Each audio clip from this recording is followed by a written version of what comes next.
administration.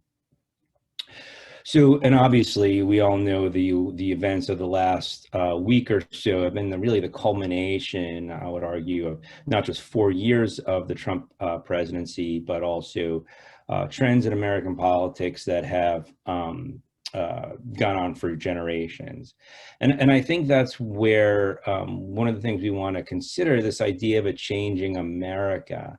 And what meaning when we think about that, right? I mean, we as social scientists or historians or, whatever our discipline is, it's always important that we try to define our terms in a way that are specific to what we're talking about, right? After the events of last Wednesday, there's been discussing, like, is it an insurrection? Is it a coup, right? All these folks are weighing in on these definitions. I think it's important for us to really consider that.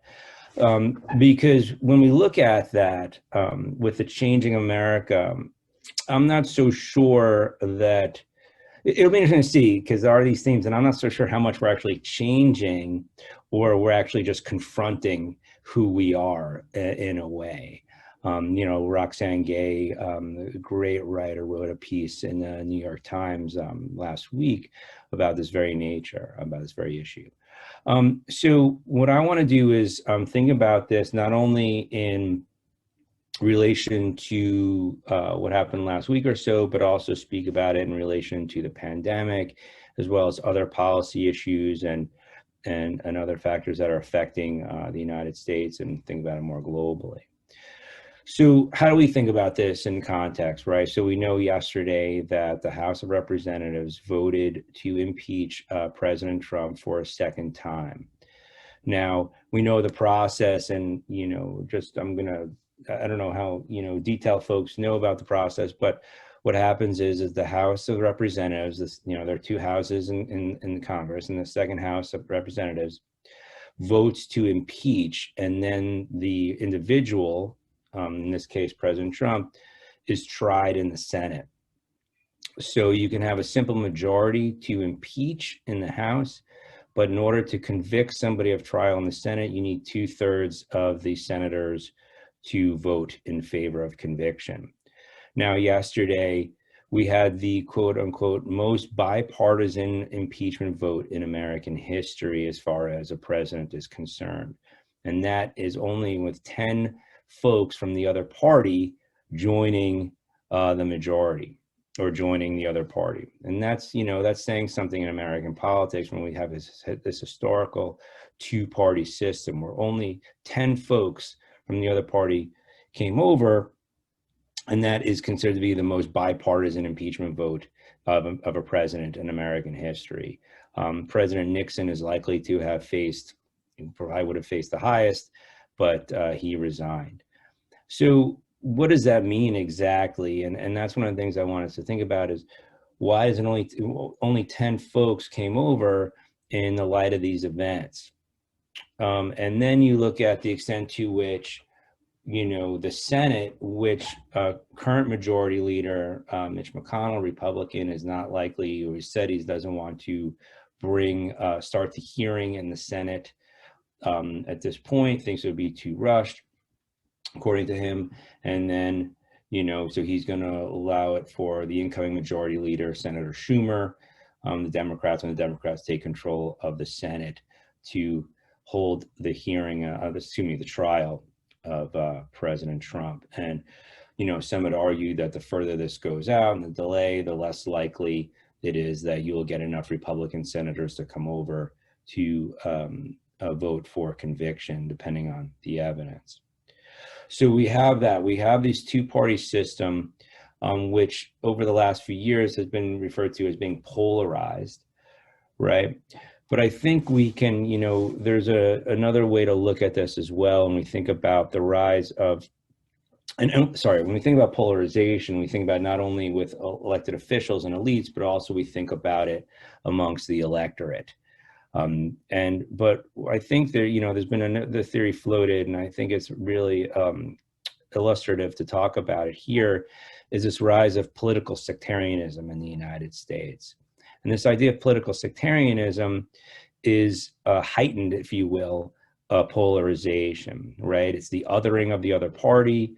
There is the idea that, you know, your group is the in-group, and there's a moral superiority to it. And there's an antipathy for the other party.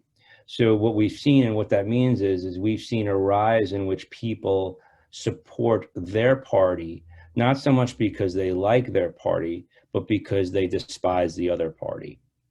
And so that is a key part of it. It speaks more to, it's more of a religion than it is a tribalism. You know, we talk about our tribes in American politics, and you think about this idea of effective polarization, which is the idea that you decide how you want to support or oppose an issue based on the group to which you belong. What this idea, though, is with sectarianism is that there's this, as I mentioned, there's this moral element to it, that the other side is as immoral, not amoral, but immoral.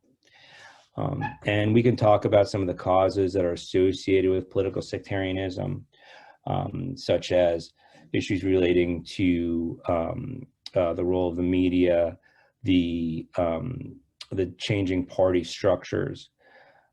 And we could talk about how people are self-sorting in the sense of where we live geographically.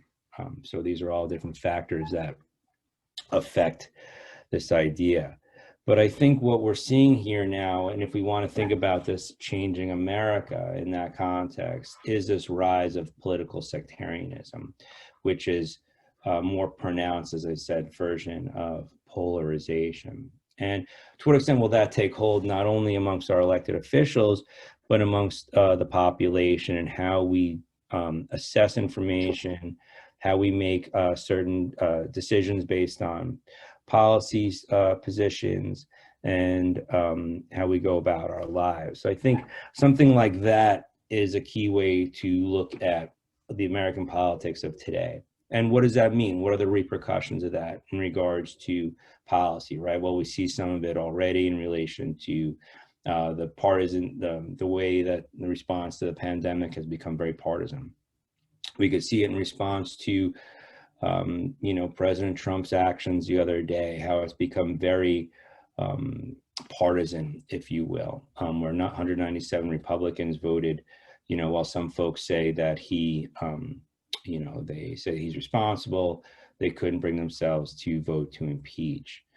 We can look at it, I think, also in regards to foreign policy and domestic policy, right? So we know that the outgoing Trump administration has taken certain actions to either tie the hands of the incoming Biden administration or make things slightly more difficult, right? And then we have these, such as, you know, relations with Taiwanese officials, for example.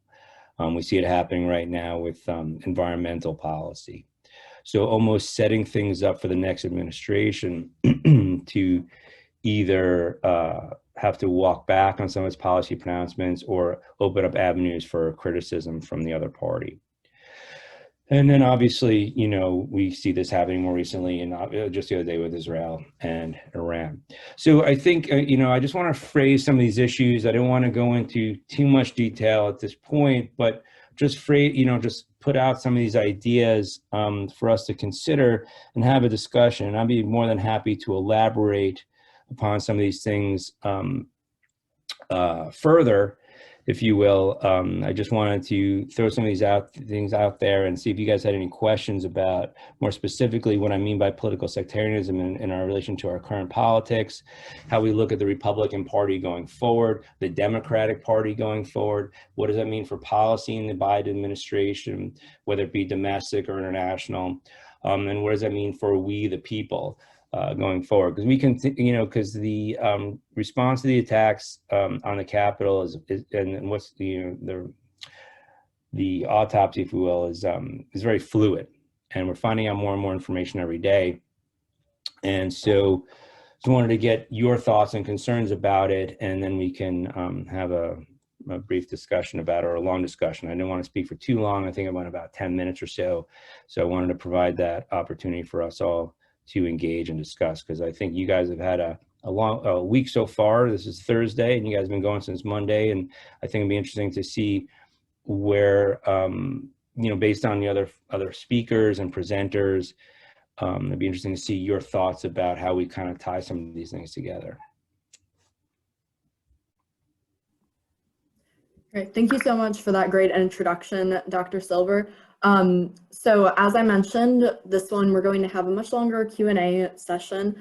I will turn on our videos and microphones for our other panelists. So to start us off, I would like to invite each of our panelists to just give some brief opening comments. So please introduce yourself quickly, just with like a 1 or 2 sentence introduction, and then about 2 minutes for starting comments on your thoughts on Changing America or response to Dr. Silver's quick presentation. Well, hi, I think, good morning, everybody. Am I being heard, Kate? Yes. All right. Good morning, everybody, and welcome to Thursday and this discussion. And I want to thank Professor Silver for really starting us off and providing the background, providing the framework for a lot of American politics. Sometimes we're missing the point as far as American politics is concerned to what extent, the United States is not this monolithic actor in the world, but rather it's a very complex structure inside, and it's a structure that represents 330 million people, which really is a continental power in space and in framework. So a lot of times when we talk about changing America, to me, is the dynamism of America, which is constant. So you can talk about the United States in its framework, and it's constantly changing. This is the dynamism that the society provides.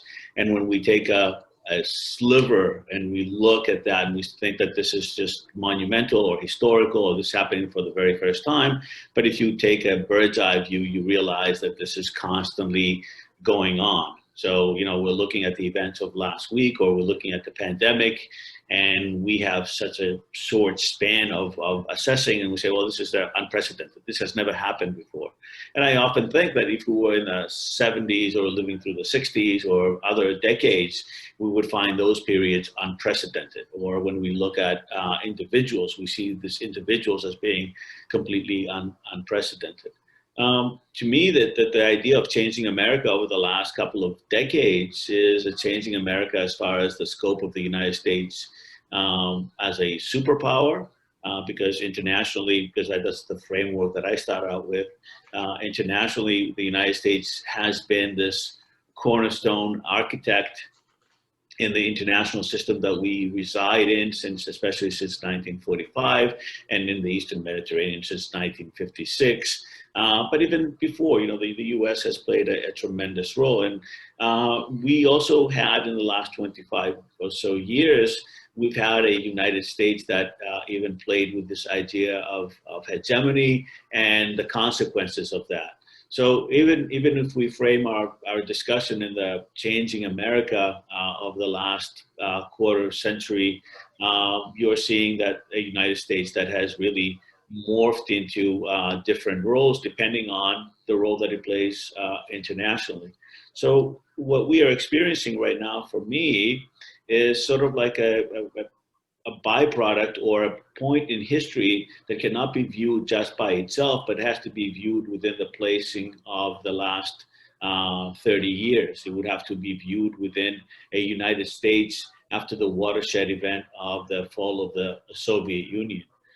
So as policy is deemed outside and the effects that it has inside, I mean, I'm reversing to what Adam said as far as the inside and the outside. So I'm looking at the outside saying, well, the United States, really had this chance in the 1990s to really play out its fantasy, the ultimate fantasy. If I did have all the power in the world, if I could change the world, what would I do?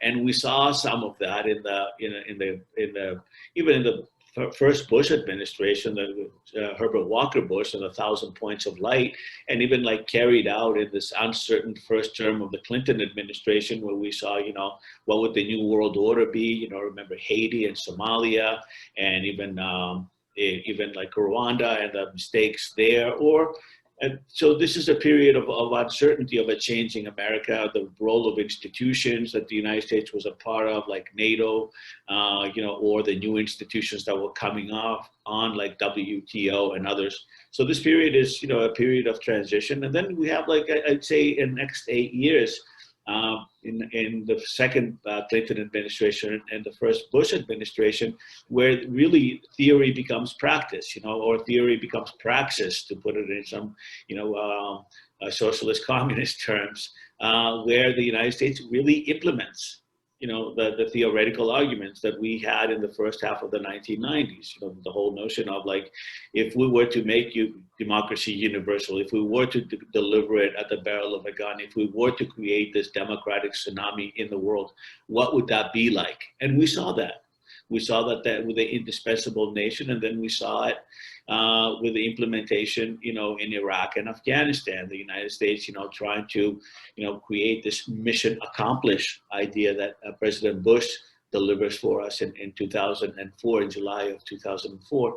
But then there is a fatigue. There's a fatigue with this hegemonic moment. There's a fatigue on the internal capacity, the domestic capacity of the United States, the inability of the domestic capacity of the United States to really deliver in this grandiose plan of a global democracy at the barrel of a gun.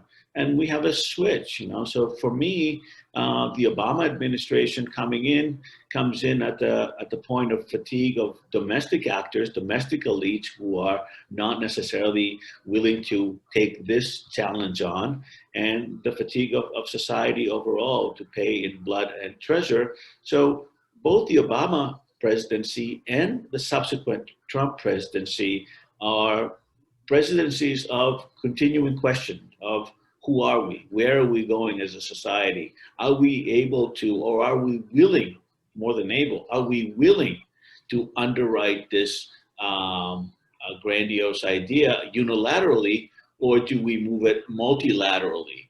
And then the last moment, I think the last 4 years, which is another drop in the historical bucket, if you wish, is a moment where the United States, retreats and says, I have to really do things for myself, which is not unusual. We've seen this moments in American history in the past. So I think we need to span out a little bit. And this idea of changing America for me is sort of changing in constant development, and the different strains of American history that we carry out with us, and that's what we're experiencing right now. We just have focusing on one little moment. So that would be my introduction comments to this. Thank you, Kate.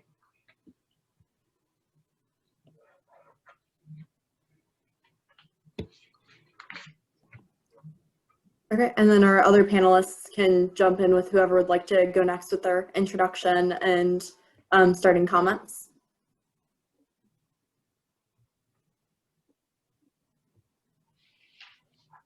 Do you want me to go next, Constantine?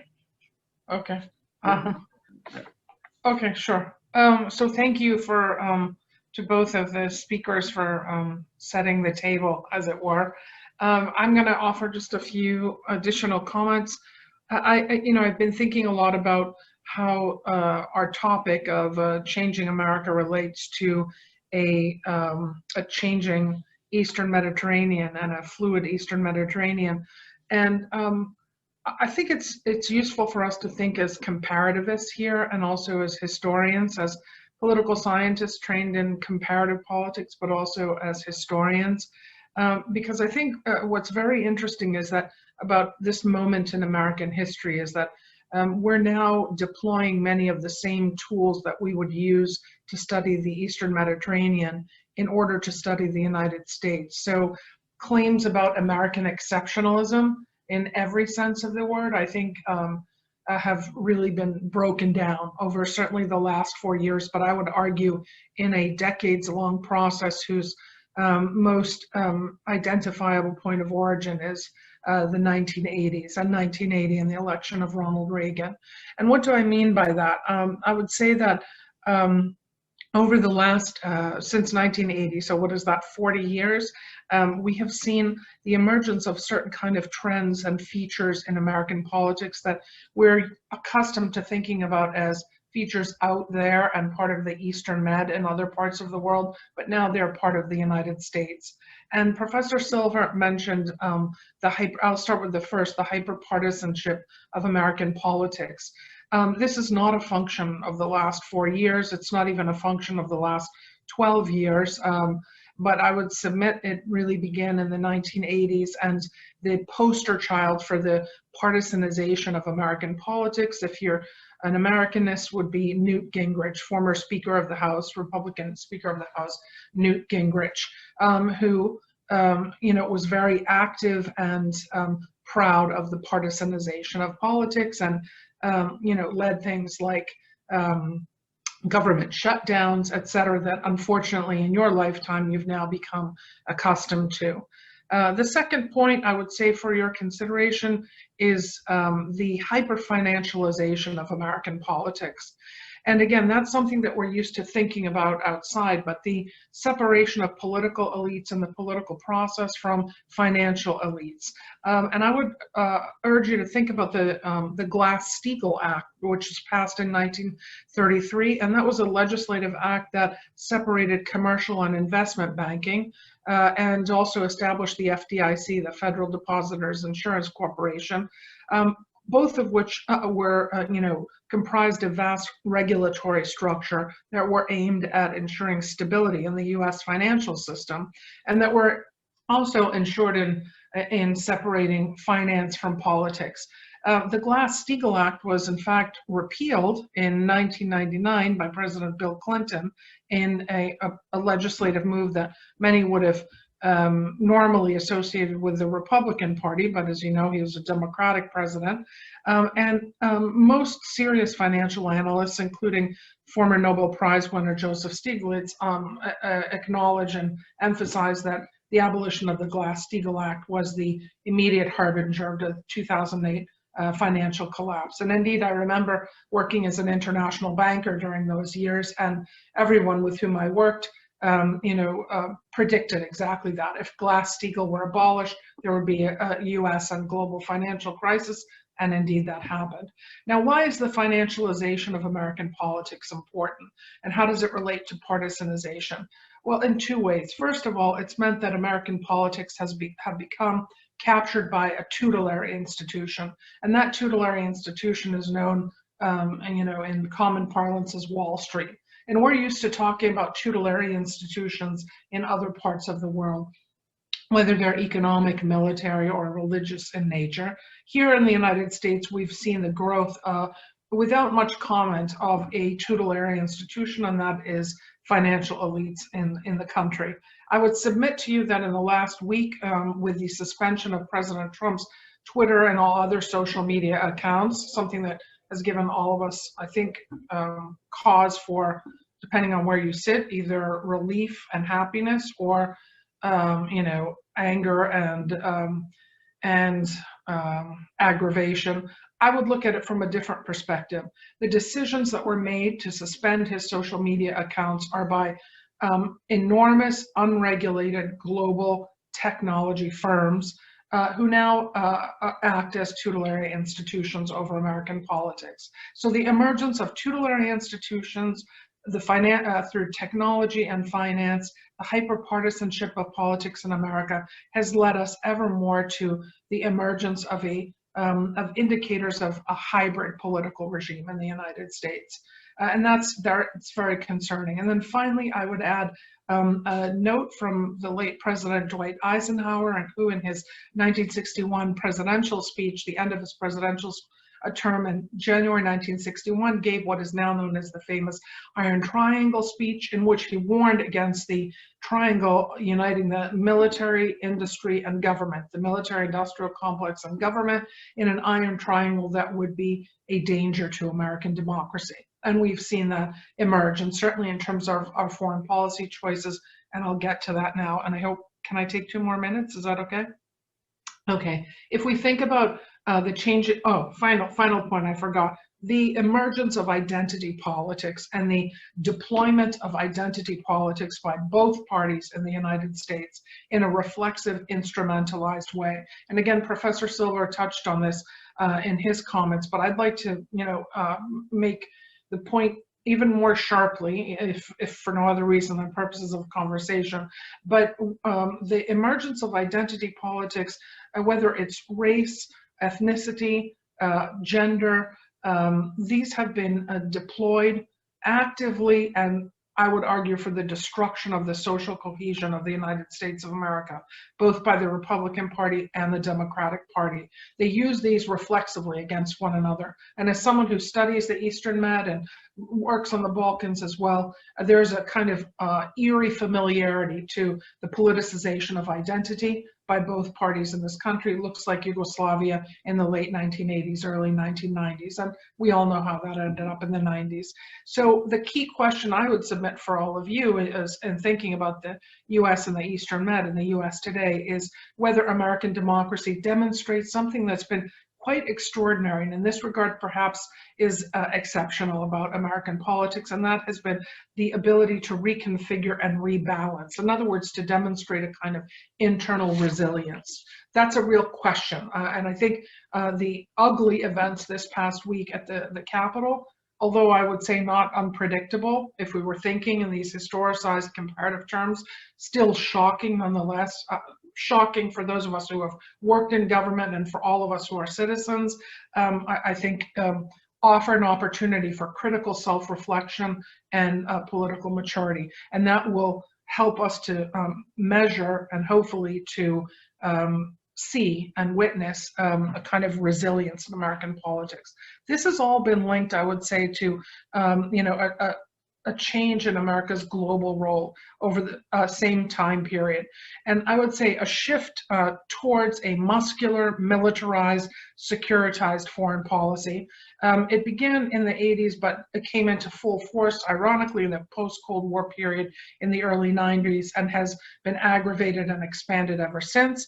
And by that, I mean whether under the rubric of liberal interventionism or neoconservative internationalism, the fact has been that the United States has moved more and more towards the use of military and security mechanisms to engage in the foreign policy arena. And that has meant both a conscious backburnering of a commitment to human rights and human security, but also a loss of credibility for the United States and a weakening of US legitimacy over time, even amongst those countries that look to the United States as a kind of beacon of hope, to use that kind of colloquial language.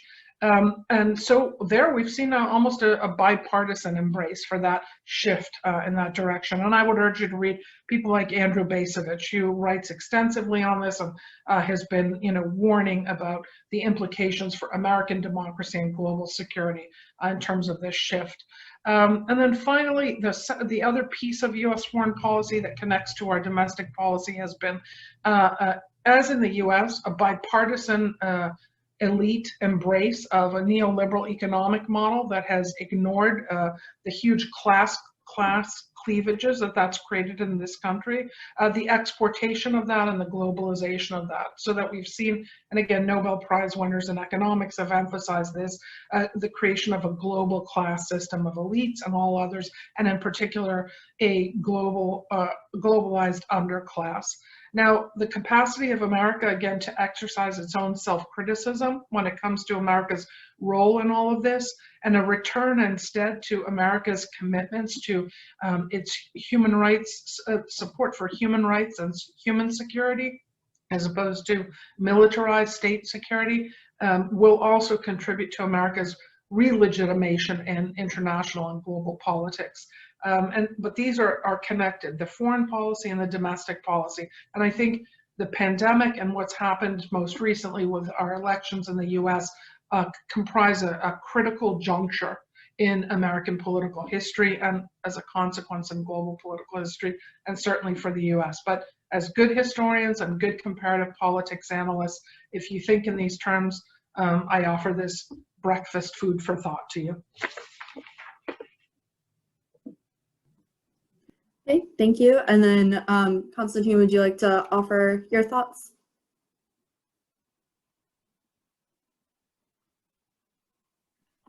Okay, although it's, I think that there's so much on the table that perhaps Adam would want to address those, or you know, I can throw some more, and then he can come back and address all the issues that have been discussed. There are a couple of things that I want to catch on. Adam talked about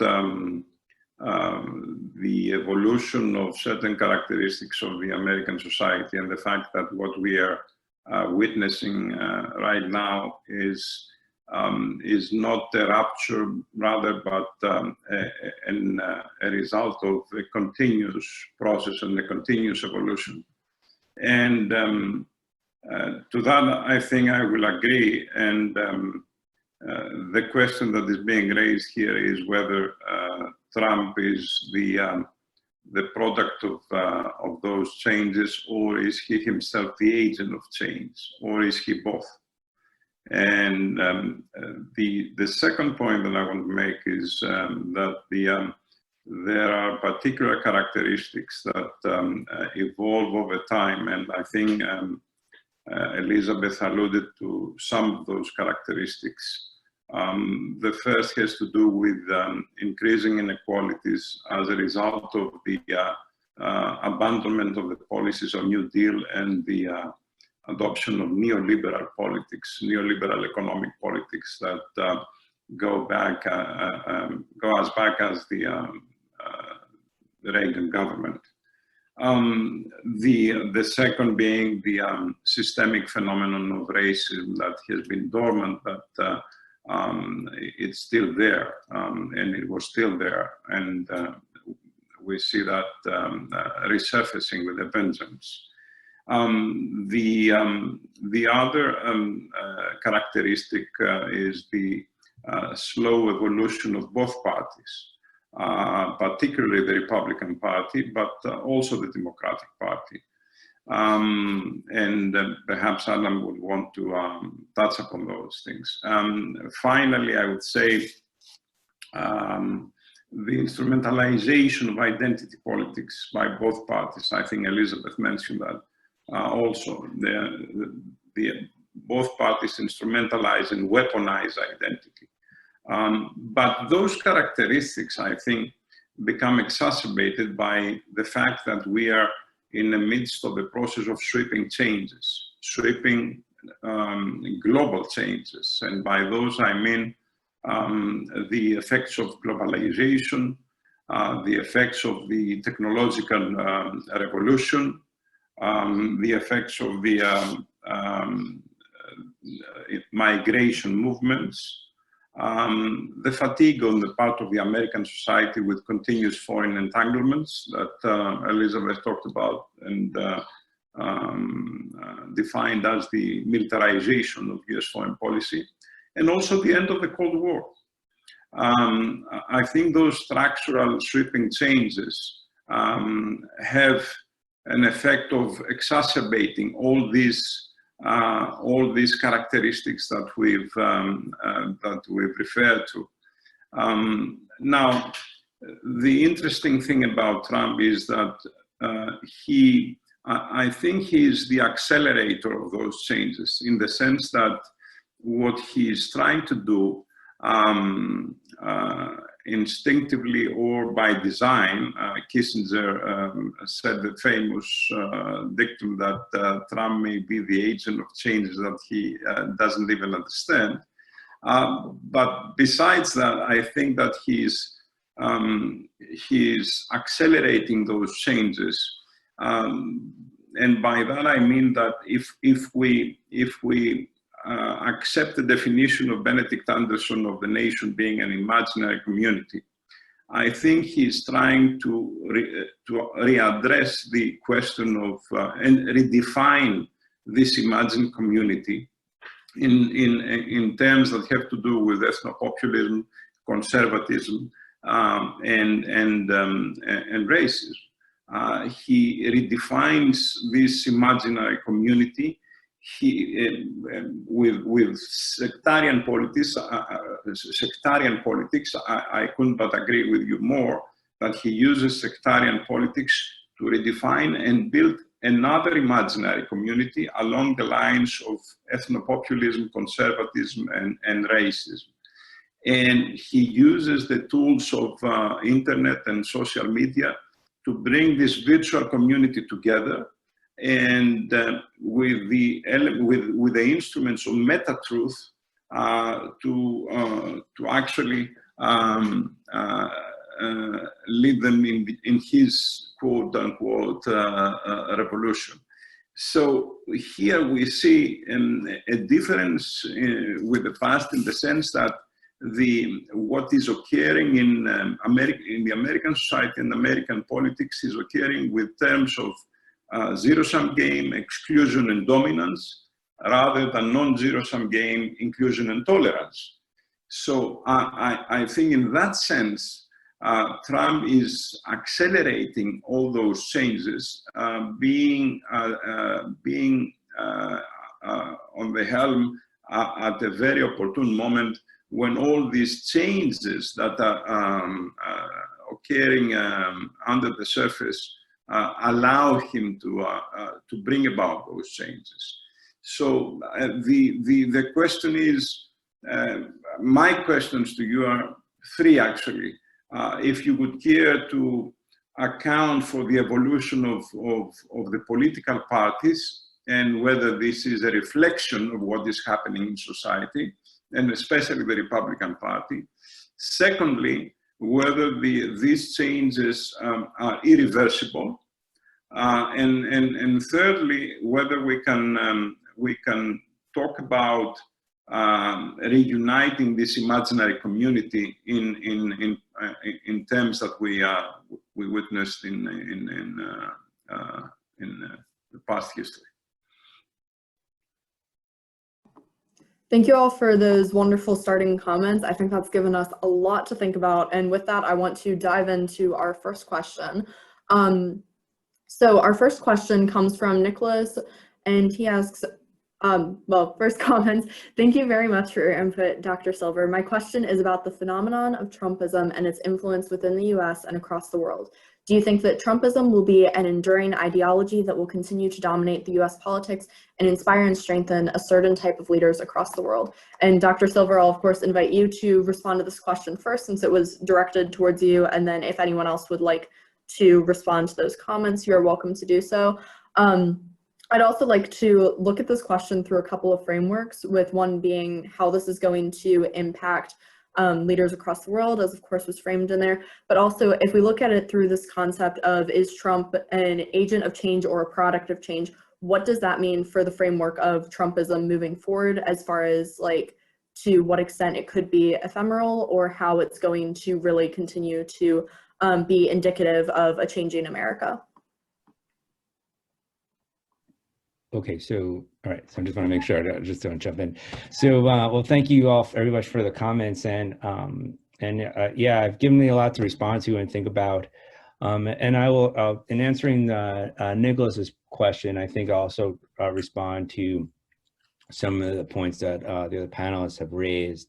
I'm thinking about American politics over the long term and this idea of identity politics. So in the short, initially, and I'll circle back more at the end of the conversation, but you know, Trumpism in the United States, right, is, I think there have been studies looking at the rise of populism around the world, right, and Donald Trump is just, I would argue, another avatar of that. I think how each nation responds to it obviously speaks to its own political culture and its own political system, and whether we talk about historical path or whatever you want to look at it. And there are similarities, Norris and Engelhardt, the cultural backlash, right?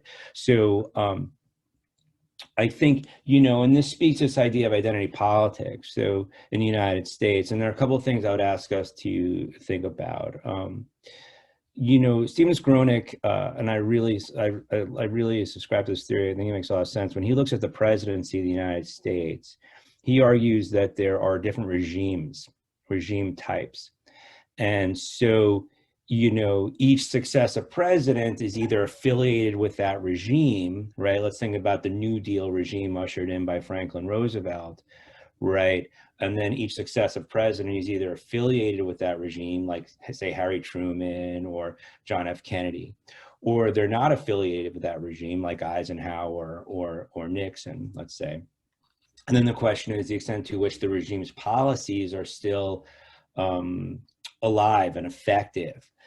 And so each succeeding president either is able to build on these policies, or those policies of that regime become unhealthy and no longer relevant. And so with the onset of Reagan in 1980, right, that, that was also a culmination of events before that. We see the Democratic Party within Congress in the 70s starting to splinter in its own right? We saw that happen with Carter and his inability to deal with the splintering factions within the Democratic Party. The Watergate babies, if you will, who've come in, younger Democratic representatives who wanted to shift the party in a different direction. You see in that obviously the rising conservative movement in the South taking hold in the South, and the shifting demographics within the party in its own right, and that helped Reagan come in and usher in, we could argue, a new regime, if you will, where the New Deal policies, and Carter wasn't able to really build on those if he wanted to. So I think that's one way to look at it, as well as where the policies are going and how each successive president builds on those. Now, where President Trump fits in with that in his administration is at the dying aspect of the Reagan regime. Will Biden usher in something new, or will they just be continued on, or is this a new Trump regime? Obviously, as you've all alluded to, we're living in the moment, and it's difficult for us to have a bird's eye view, if you will, or of understanding these things from the period. I would argue, as far as the evolution of the parties are concerned, and identity politics, these have been with us, I would argue, since the beginning of our party system. They have, in the United States, they have ebbed and flowed over time, sometimes becoming more prominent than others. Think about the Whig Party in the 19th century, or the Democratic Party, where religion was a prevailing factor. Now, obviously, these lines weren't so clear, and there was, everything's much more complicated, and when you look at it, but we can look at some of these issues. You think about the American Party, or the Know Nothing Party of the 1850s. And, it's been written that Donald Trump is actually an extension of the Know Nothing Party, really, from that time period. You look at the changing demographics with the Democratic and Republican parties, and I subscribe to the theory that parties are coalitions, and how a party manages these coalitions can tell you a lot about where its policy is going. And one of the things, we talk about here in the United States as the rise in inequality is that the Democratic Party had abandoned, some would argue, its base of working class Americans, right? Blue collar voters, right? And the Republican Party has been able to come in and take that for various reasons, in which we could discuss. But with Trump, what's interesting in what happened in 2015, 2016, is that when he came in, he was able to tap into a part of the Republican base that the establishment Republicans were able to control for good or bad. They were able to tap into it when they needed to, but also be able to hold it at bay. And then then Donald Trump's rhetoric was able to galvanize these folks in a way that hadn't been done before. Obviously, throughout history, there have been times in which, you have your Father Coughlin's of the world, right? But in this situation, he's able to do that. And you also see party structure and system in the way the nomination process occurred with the Republican Party, in which the establishment was not able to control its effects, right? They don't have the super delegates per se in the nomination process as the Democratic Party does, which helped, tilt the scales in Hillary Clinton's favor in 2016, although she won outright regardless. But so I think we look at these different factors that affect it. And obviously, as you guys mentioned before, with the rising New Deal and the rising inequality, has also, there's that relationship between inequality and polarization here in the United States. And so these other things factor into it. Now, I just want to add also, I think Elizabeth mentioned Newt Gingrich in the 80s. And what he started doing, right, he recognized the weaponization of rhetoric in a way, and he would go onto the floor of Congress and say all these terrible things about the opposing side, and nobody would be actually in the House of Representatives when he was doing it. But C-SPAN was filming it, right? But who was watching C-SPAN? Not many people, right? But now you see all this rhetoric, it's pervasive, right? Because of the rise of media and social media. And so people don't have a break, it's constant inundation. So I think when we think about the role of the media, and I think that was a really good point raised as well, is that where's the causal relationship with media? And I think it's a circular relationship, honestly, but that obviously exacerbates tensions. So as far as where Trump goes forward and Trumpism, getting back to Nicholas's question, and I'll try to, I don't want to take up too much time. I think we're still unsure. I think where we're seeing this battle right now within the Republican Party is kind of interesting to me, where Jim Jordan, for example, Representative Jordan, has said that Representative Cheney needs to resign from her position as the number 3 ranking House member on the Republican side because of her vote for impeachment, right? Now, that's a fascinating thing how this is going to play out, where you have a Liz Cheney who, supporter, opposer, whatever, she seemed to adhere to her principles of conservatism and what she believes the Republican Party to be, this more establishment, I would argue, establishment way of looking at it. And then you have your folks like a Jim Jordan, maybe a Steve Scalise, some of these other folks who, are trying to push the party in this other direction, which is the party of Trump, as Don Jr. said at that infamous rally now. And we'll see what that plays out over time. And then at the same time, you see the Democrats, how are they going to play this out with with the incoming Biden administration, in which you have progressives wanting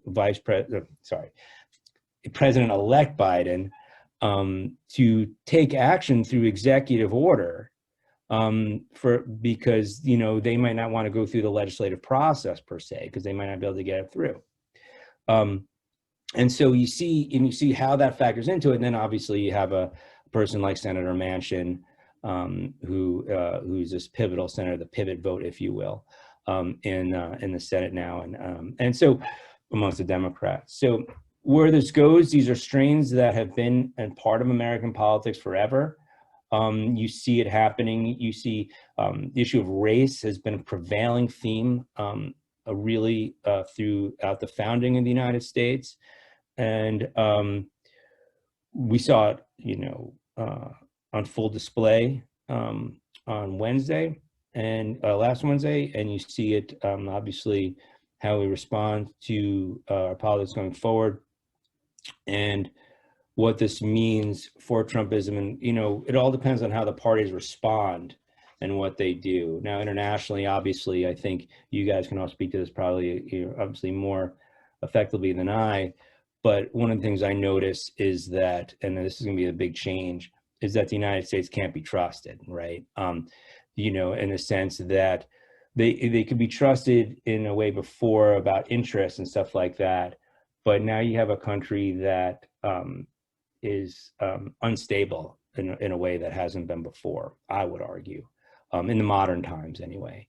Because I think things are being very raw, and things we don't know, what's going to happen. And I'll leave with this: the idea that President Trump, the idea that folks are saying that Donald Trump cannot get reelected in 2024 is a fallacy as far as I'm concerned. And I think that he can very much get reelected in 2024 if obviously they don't bar him from running for office. So, which I'm not sure. I'm not sure they will. So I think when we think about, the where the United States is going in this way and how it figures itself out, is going to take some time. So I would just, so hopefully, sorry if that was I don't know if I definitively answered the question about Trumpism or anything like that, but I think, obviously it's tough to say when we're living in it, and we can all make predictions, but that's my assessment. Yeah, I think it definitely tackles it a lot in a much stronger manner to kind of discuss it in that more tentative manner and to go in the more holistic view, because it's certainly something that we're not fully going to see the implications of. And Dr. Vumbakis, I see that you have comments to make on this, so I'll pass it over to you. Yeah, just very quickly, I think Adam's explanation was great. The whole idea of Trumpism to me is like sort of like the shorthand, which I object to. I really like the point that Elizabeth made about comparativist and looking at other things. So like I really object when people talk about Trump and Hitler and this, Hitler and that, and like making that easy comparison. I really like the whole notion that this takes characteristics that are really immediately connected to American political experience moving forward and populism and everything else. So I just, I really don't see that easy comparison, and then we can get into wrong assessments as far as what we're seeing. I don't, I just want to just respond to Adam's last point.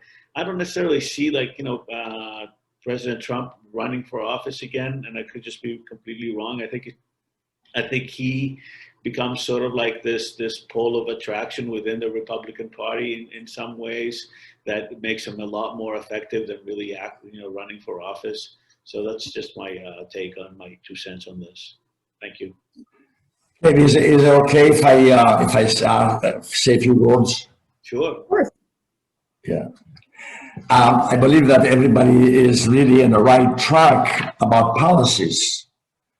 But at the end of the day, really, does it affect equality, and has that been taking place in the since the end of World War II? Okay. I believe that the political leaders are trying to appease certain part of the populace, but no more than that. Yeah. There's the last 4 years is the results of what has happened the last 25 years, last 30 years actually, since Jimmy Carter. So, and then of course the country and the political leaders and everybody is thinking that we need to democratize the world. Democratize what? We don't have equality here. We don't have democratic ways or equality in some ways.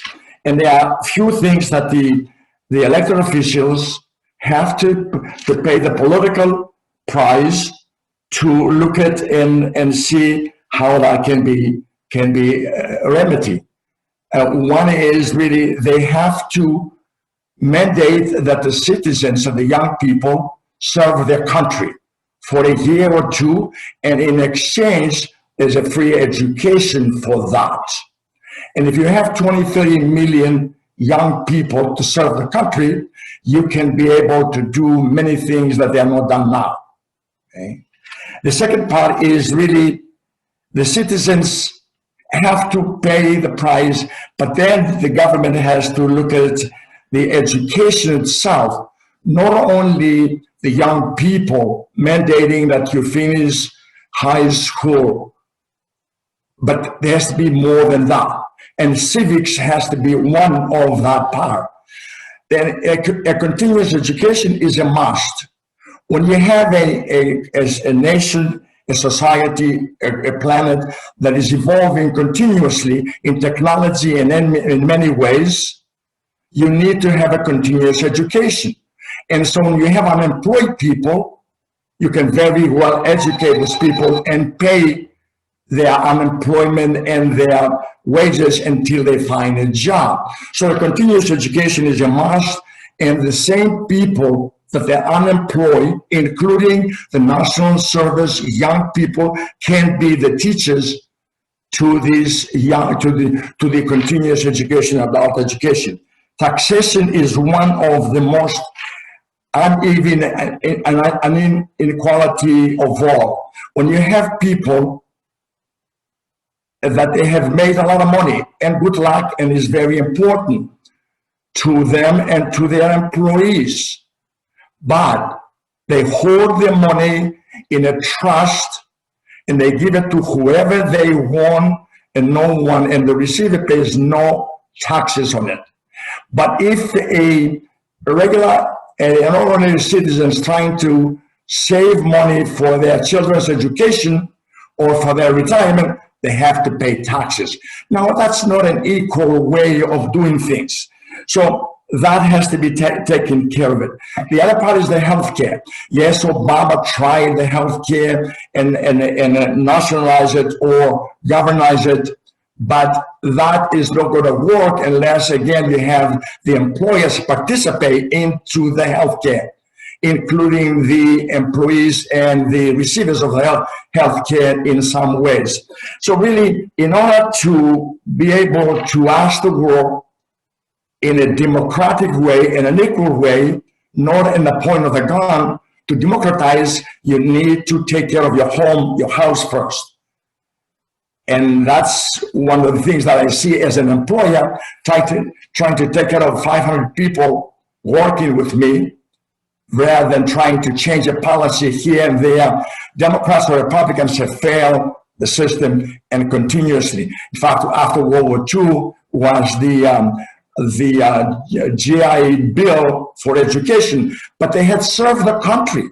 And that's what I see as an overall very raw, very summary way of changing policy and looking at the world's democracies. Thank you. Thank you. And Constantine, I'll pass it over to you. I just want to go back to something that Petro said about, all those people that compare Trump to Hitler or Mussolini or any fascist for that matter. And although I agree that the analogies may be wrong, one cannot deny that Trump's contempt for democracy, his attacks on the press, the judiciary and other branches of government, his rabble-rousing, his intolerance of all those people that oppose him, his authoritarianism, his self-identification with foreign dictators and strongmen, the ethno-populism, his nationalism and America First foreign policy, the way he has attacked multilateral diplomacy, he has abandoned treaty and multilateral organizations. All those traits and all those policies certainly do not define him as a Democrat. And I think we have to make this distinction and be clear about it, that Trump, for a large period of his presidency, operated in the fringes of democracy. And by arousing these people and turning them against the Capitol Hill and against the Congress, I think he went beyond the limits of democratic rule. And so, whereas I would be, as Petro said, very reluctant to use historical metaphors to characterize him, one thing is very clear, that you cannot classify Trump within the Democratic camp, that he has, I think that he has attacked the very essence of democracy. And so, as far as I'm concerned, I think we need to be clear about that. Thank you. And Dr. Silver, I'll pass it over to you for the final comments on this, and then we'll move on to the next question. Okay, well, we can move on to the next question. I was just thinking about it in general, because I was just speaking more about the politics aspect of it, in the sense where, as far as the success, I feel on one level the Republicans are kind of trapped in their own success, right? So when they were able to take back state houses in the 2010 election and state legislatures, they enacted this red map strategy, which enabled them to do so. And after that, they did a lot of gerrymandering of districts. So now, if you look at what happened in Congress with 197 folks, and again, I'm not sure, regardless of whether you support Trump's policies, right, economic, internationally, whatever, you have a president who challenged the very foundation, democratic foundation of the United States by challenging votes, right, in which you know, numerous times, even after they were litigated in the courts. And then, you know, supporting, you know, folks to go down, you know, and we could debate, you know, whether or not, you know, words incite violence and all that type of stuff. But I'm not sure why it's, you know, it's become partisan, because a lot of these elected officials believe it's in their own best interests, right? That their allegiance, that their best interest that they believe is tied into his success or appealing to his base than it is to the nation, right? And so, or the ideal of what this nation is supposed to be. And so, because a lot of these folks are in these gerrymandered districts or these homogeneously drawn districts for elected officials. So how that plays out over time is really interesting. And I would also talk about what policies are concerned, and this speaks to George's point, the Affordable Care Act was a Republican policy, right? It came out of the Heritage Foundation and was tried here in Massachusetts under Governor Romney, right? And yes, they made some tweaks to it on the national level, but it's still essentially the foundational document. And that Republicans opposed it at that point in time, rather than just declaring victory, is, you know, is an amazing thing. And considering how, you know, if you think about, you know, and Obama wrote about this in his book, about how they had to water down the policy even to get it through a democratically controlled Senate, is, you know, speaks to their, you know, Republican strength in that way. And there have been changes institutionally that have promoted more obstructionism within Congress. So I think that, you know, as far as policies are concerned, the ability to get any lasting policy has really been inhibited due to some of these institutional changes within Congress itself. So, but, you know, we'll talk, you know, I just wanted to throw that out there, and we talk about other issues. And lastly, though, and I think just one last point, I think Petros's point about Trump not running again, and I totally hear that. My concern is not that he would run again. The idea is that, but that he could win, like the aspects of the society. And if it's not Trump, it's going to be somebody else. And I think, you know, the idea is that Josh Hawley, they talk about Senator Hawley's career being gone. I don't buy any of that. Ted Cruz, yes, because, you know, Ted Cruz, but I don't buy Josh Hawley as being finished. The guy's 41 years old, and he's still, by reports you read in the paper, he still has support of his voters in Missouri. He may not have support of the local newspapers and the elites in Missouri, but he still has the support of his voters, and we'll see how that plays out when he's up for re-election. And I can't remember if when he ran. I don't know if it's up for in 2022 or 2024, but anyway, so. Okay, and then lastly, Dr. Perdomo finishes out on this section, since I want to make sure she has a chance to make her comments as well. Sure, just quickly, I think that both Constantine's and Adam's caution that I would sum it up as Trumpism is likely to outlive Trump. We talked earlier in the week about on the Turkey cases about Erdoganism likely outliving Erdogan in Turkey, and I think that's something very important for us to consider, because it also relates to the question of what the incoming Biden administration can do to push back against Trumpism, and in some ways to unite the American people, the body politic. That's what Biden talks a lot about. And I just wanted to highlight the importance of the language that we use, because Adam, that's something you've been, you know, harping on, and I think it's crucial. You know, and where do ideas come? What are the producers of ideas and language that we use to talk about these issues? And that's the media. And I think, you know, the shift from media as the fourth estate and as a supporter of democracy by providing factual, empirical information towards a media that is an entertainment industry, that concomitant with the emergence, again, of completely unregulated, tutelary social media behemoths, these have become the sources for our post-truth information. And I think these are things that we're going to be grappling with. And, you know, Mr. Danis mentioned sort of the importance of institutions. So I think these kinds of idea and knowledge or counter knowledge producers of information are going to be crucial to how it is that Trumpism has leverage or not moving forward, and what the Biden administration can do.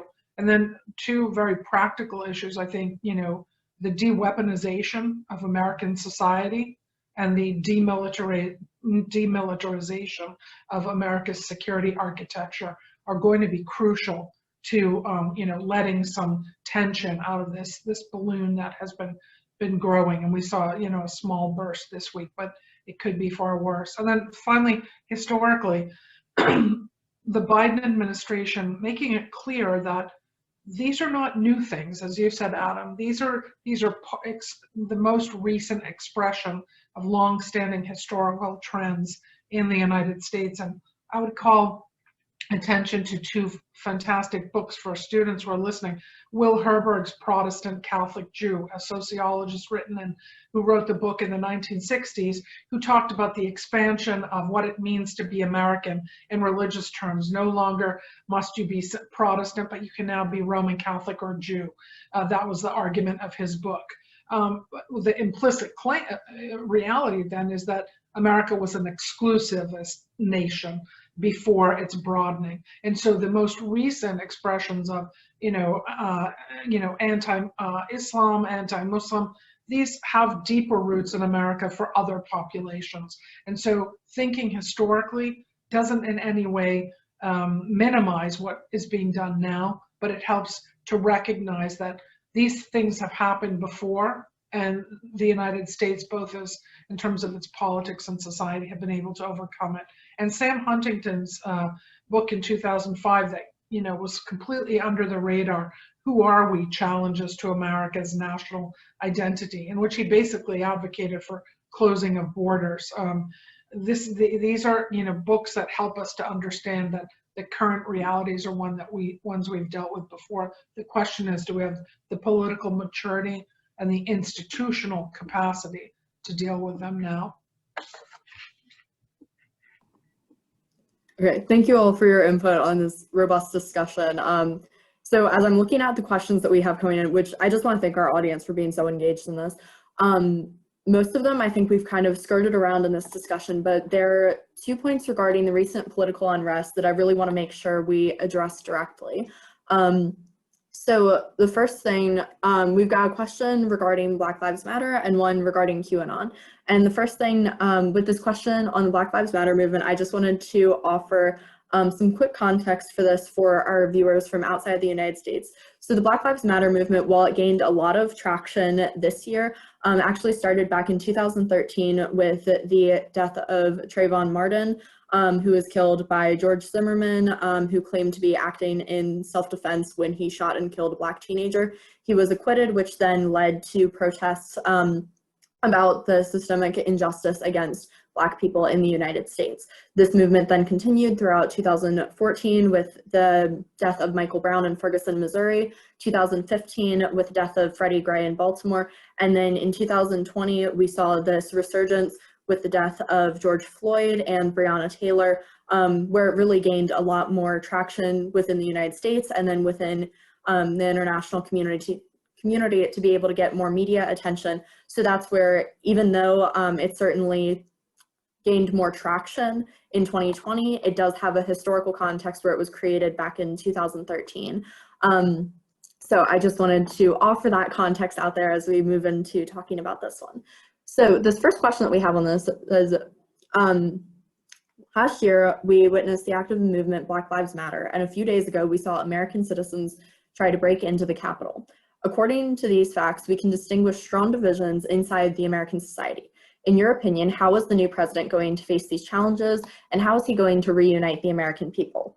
Then going along with this, we also have, within the context of the political sectarianism that we can see really highlighted within these two extremely different movements and protests, if you can even consider the latter a protest. Sophia asks, do any of you believe that after these 4 years and the recent election of QAnon supporters to the House of Representatives, there is a way for the two parties to get back to some moral middle ground and stop othering each other? So with this, I really want us to think about these two questions in the context of where we're at now, if there's any way to get towards some sort of reuniting, since I know that was one of Biden's primary campaign points that he would constantly bring up as far as uniting the nation. How are we going to get to this point? Is there a path forward, and how are we going to establish some sort of common middle ground? Or are we at a point where that's off the table and there's another way forward?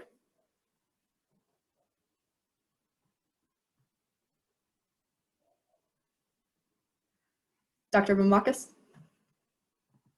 Well, I'll go first and make it quickly and just yeah. I look. I mean, I think this moral middle ground, this ideas of like having some kind of a nice political structure where you have this ideal debate back and forth, but politics is very dynamic, and in a very dynamic society, I mean, those things do happen in the way that they that they take shape. I think the fact that we have more and more politics out into the street, it really speaks to the way that we have our political voices heard and not being heard.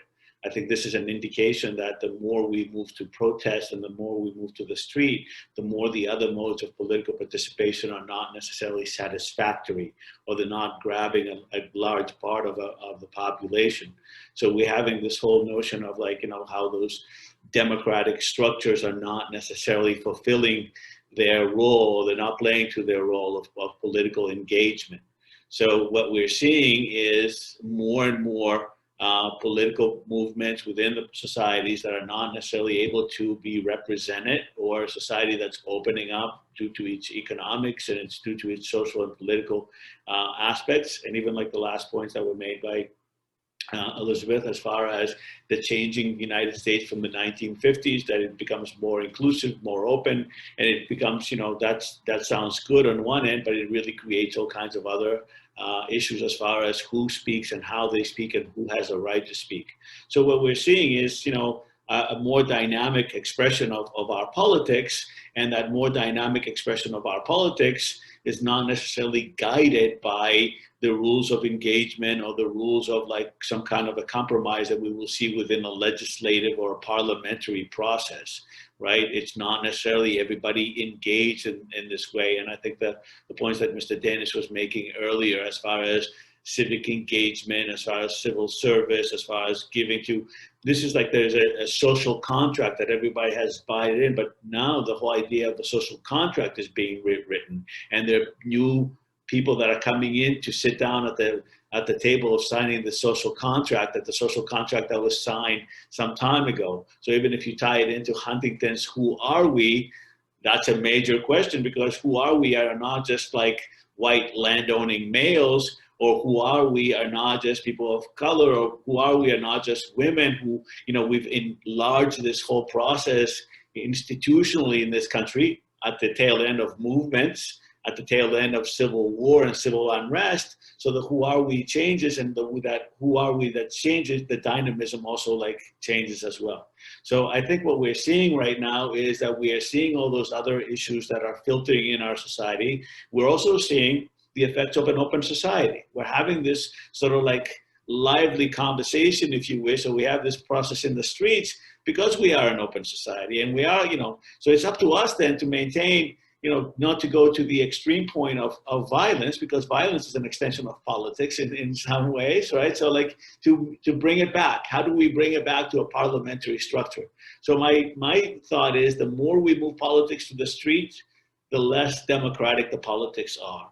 Sometimes we're engaged and fascinated with it because of social media and everything else. Just look back the last 10 years and the Arab Spring, and even the terms like Arab Spring, Arab Awakening. But politically, they have turned out to be Arab winters, and they've turned out to be the return of authoritarian regimes. So in some ways, our politics are shaping in this way because we are a very dynamic society right now, and the United States still continues to be an open society, and that's something that's also on the table, I might add. I think Elizabeth brought up earlier the fact that there were some people gleeful in the fact that the president was barred from Twitter or Instagram or Facebook. Well, I don't know. I mean, I fundamentally have an issue with that, because it really speaks to the idea of like having an open voice. I mean, yes, the voice should be respectful, but you can't just say, I'm going to make the decision for who speaks when they speak. There are all kinds of issues like that, and also the issue of like, there was a legislation that was being held up by the president on defense spending that had to do with barring Facebook. So there is like a back and forth. This institutions that Professor Prodromou spoke of at her opening, as far as like who manages our society. Is it like the financial institutions, or is it like Facebook and social media institutions today? So those are all questions as well. And to the point that I was making earlier about Trump and Hitler, and I don't disagree with Constantine at all as far as whether he's an authoritarian or not. That's not my issue.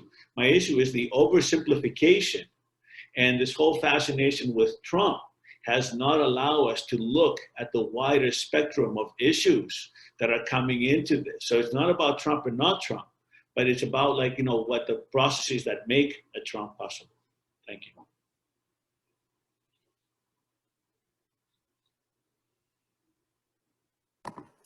Constantine? I want to touch upon the second question that Sophia, I think, asked about bridging a common ground between the two parties and what could be done and so on and so forth. And, Trump aside, I think that the damage that is done to American democracy by a segment of the Republican Party that has accepted Trump's unsubstantiated accusations of a fraudulent election, I think, is very great, in the sense that the acceptance of those unsubstantiated accusations that, as Adam pointed out, they have been rejected by all kinds of the American judicial system, I think delegitimizes not only the electoral process, but democratic institutions.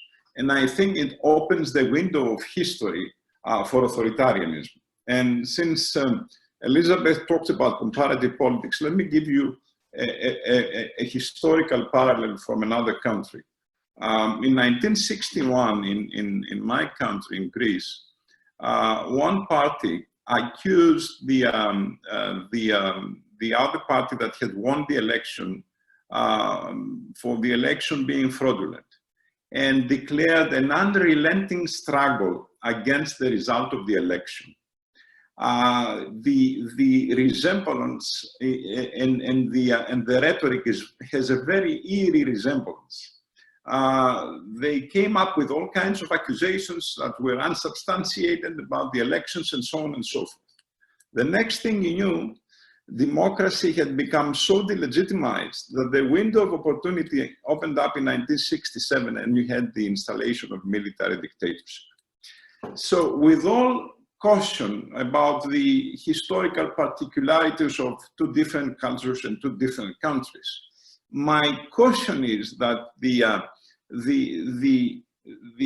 use of such unsubstantiated accusation by part of the democratic forces for reasons of political expediency makes democracy vulnerable and opens up the window of opportunity for authoritarian forces. So I do think that what is happening in the Republican Party is healthy, in the sense that 10 people stood up in Congress and talked about and named it as it was. What happened was wrong. It shouldn't have happened in a democracy. And I think that it is very important to see the evolution of events within the Republican Party, because I think parties in a democracy are the lungs of democracy, so to speak. So a democracy cannot function without democratic parties. So I think what is happening in the Republican Party is very crucial for the events to unfold. And as Adam said, we are present at history, so sometimes we are cautious, especially as social scientists, to name things and label things. But I think that we have to call it as it is, in the sense that if we don't, then you open the door for authoritarianism, and this is my fear. Thank you. And looking at the time, Dr. Silver, I'll pass it off to you next. I think these will be our final comments for the roundtable discussion before we wrap things up in this morning's session. Oh, okay, thanks. I'll try to keep it brief. Then I know I said looking at the time. Just I guess I'll tie together a couple of the themes that the folks have just been talking about. And to speak to Sophia's point about, I think, kind of working together, turning down the temperature, if you will. You know, studies show like polarization is a top-down phenomenon, right? And we in the United States, we look at it from the perspective that you know, studies have shown that most members of the American population, you know, don't have a consistent belief system, right? They, you know, there are some folks who consider themselves conservatives who might support President Trump, for example, right? You see some of these people in Congress who consider themselves a conservative, but, you know, the president's actions are not conservative in any way, especially when you're going against state, you know, state policies and the state election law, right? Similarly, you know, on the Democratic side, I think, you know, the points raised about social media and these companies having so much power. If you're progressive and you support the notion that they, you know, ban the president or whatever, that doesn't sound, you know, you know how, you know, you got to be consistent in your belief system here, and I don't think Americans are. So as a result, we respond to elite cues, right?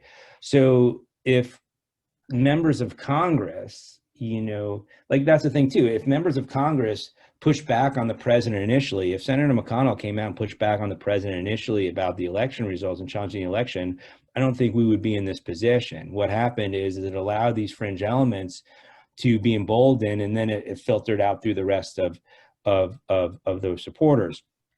So I think it's a top-down phenomenon in that way. I would also argue, and this is something that, you know, the idea of to what extent are we competent citizens? So James Druckmann talks about this notion of this idea that, you know, citizen competence is based on the extent to which citizens or people, you know, are subject to elite manipulation and the extent to which they respond to information arbitrarily. To what extent are we critical thinkers? And this speaks to Mr. Danis's point about civics and understanding civic engagement, I would argue. And I think that's something that we need to consider. Lastly, I think it's important to speak to this notion of, you know, this, you know, there's been these comparisons to Black Lives Matter and some of these other issues, you know, with the events of last Wednesday. And throughout American history, elites have played folks of the same economic, like lower economic levels against each other and used race as a divisive force, right? We saw it before the Civil War, and we saw it in the wake of the Civil War, and we saw it going forward into the 20th century, right? And still happening today. And there's that tension between speaking to people on economic concerns and class issues versus cultural issues or racial issues. And these things aren't necessarily mutually exclusive, but I think it's important to raise that. And so when what's happening, right, is you see, you know, this white backlash, if you will, you know, as Thomas said, Saul referred to it in his column yesterday in the Times, this white riot that occurred. And, you know, it's a history, it's another story, another tale of American history where white populations of lower economic means have been, you know, pushed or manipulated by elites to thinking that their interests are the result of progress of persons of color or immigrants or whatever it is, right? Which is a fallacy, right? For the most part, it is a fallacy, right? But these stories and get told as a way to fragment populations in a way to be successful electorally. And so one last thing I want to leave us, and I think we started with this discussion about identity politics, and I think it's an important way to frame it, is because there's a different notion of identity politics. When we think about identity politics today, I think there's a lot of that top-down phenomenon where campaign strategists or pundits or whatever it is talk about folks in different ways. And Petros and I have talked about this in one of his classes past semester about, quote unquote, the Latino vote, right? In which we merged together a heterogeneous, population. But I also think it's important to recognize that the initial framing of identity politics comes from the Combahee River Collective statement of the late 70s, in which this idea of identity politics was a bottom-up phenomenon, right? So it speaks to the intersectionality of race and gender, in this case, Black women, who recognized that intersectionality and used it as a way to pursue interests that were important and that should push to elevate their concerns, right? Because they believed that if Black women's interests were heard and realized, then everybody's interests would be heard and realized, because according to their argument, they were, the most adversely affected by the political situation. So I think, getting back to this idea of definitions in politics, I think is how do we look at these issues and how do we frame them? So what that means going forward, I think it's going to be kind of messy for a little bit. And I think until Republicans, until they're incentivized to, temper down the rhetoric, I don't know if that'll happen. And it'll be interesting, to see how this plays out within the Republican Party, and then obviously as well within the Democratic Party and what the Biden administration does going forward. So I'll leave it at that. Thank you. Okay. Thank you so much, Dr. Silver, Dr. Perdomo, Constantine, George, and Dr. Vambakis. We're very grateful for this interesting and insightful presentation and this really engaging roundtable discussion. I would also like to thank our audience for being here, for sticking around with us for a few minutes over the time today, and for asking these wonderful questions. I apologize that we were not able to get to all of them, but I really appreciate how engaged you all were this morning. So before ending the presentation, I would like to remind everyone that we will be having another presentation today at 11 a.m. And so I hope that we'll see all of you again in a few hours. Thanks again to all of you for being here today. And thank you again, Dr. Silver, for taking the time to get us started today with your wonderful presentation, and to all of our panelists for participating in this roundtable discussion. Thank you all for allowing me to participate. Meeting you guys virtually, or I don't know if it's remotely, I guess, because I'm actually here, so I'm not virtual. But but anyway, thank you all for allowing me to participate and enjoy the conversation. Thank you very much.